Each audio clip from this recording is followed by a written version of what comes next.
2வது அதிகாரம் 1ஆம் வசனத்தில் இருந்து 11ஆம் வசனம் வரை. பிறர் குற்றவாளிகள் என தீர்ப்பு அளிப்போரே, நீங்கள் யாராயினும் சாக்கு போக்கு சொல்வதற்கு உங்களுக்கு வழி இல்லை.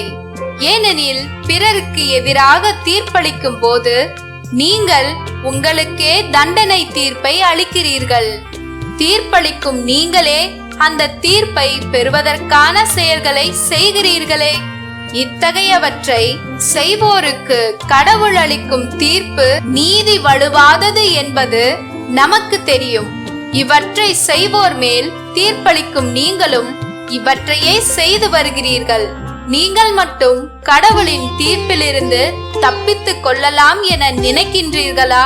அல்லது அவரது அளவற்ற பரிவையும் சகிப்பு தன்மையையும் பொறுமையையும் ஏளனம் செய்கிறீர்களா? நீங்கள் மனமாற செய்வதற்கே கடவுள் பரிவு காட்டுகிறார் என்பது உங்களுக்கு தெரியாதா?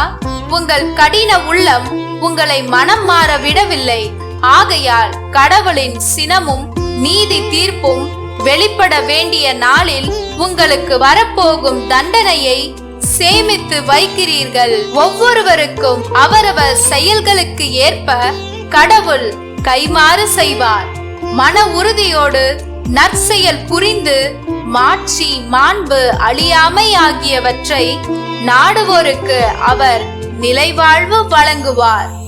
ஆனால் தன்னலம் நாடுபவர்களாய் உண்மைக்கு பணியாமல் அநீதிக்கு பணிபவர்களின் தலைமேல் அவருடைய சினமும் சீற்றமும் வந்து விழும்.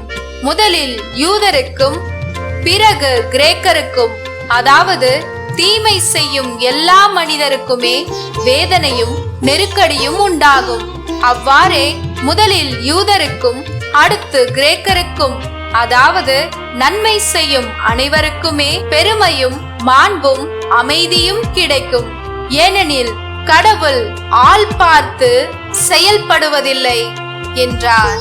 லூக்கா 11வது அதிகாரம் 42ஆம் வசனத்தில் இருந்து 46ஆம் வசனம் வரை. அக்காலத்தில் இயேசு கூறியது, ஐயோ பரிசேயரே, உங்களுக்கு கேடு!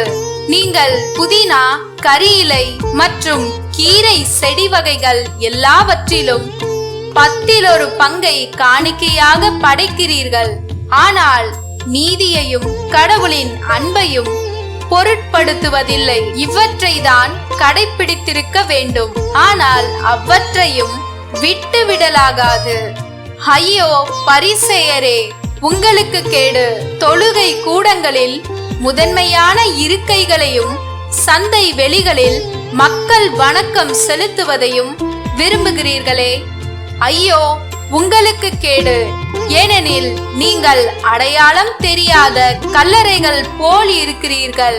மக்களும் கல்லறைகள் என தெரியாமல் அவற்றின் மீது நடந்து போகிறார்கள்.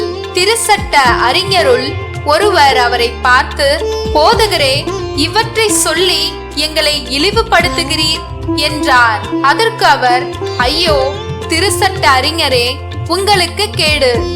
ஏனென்றால் நீங்கள் தாங்க முடியாத சுமைகளை மக்கள் மேல் சுமத்துகிறீர்கள். நீங்களோ அந்த சுமைகளை ஒரு விரலால் கூட தொட மாட்டீர்கள் என்றார்.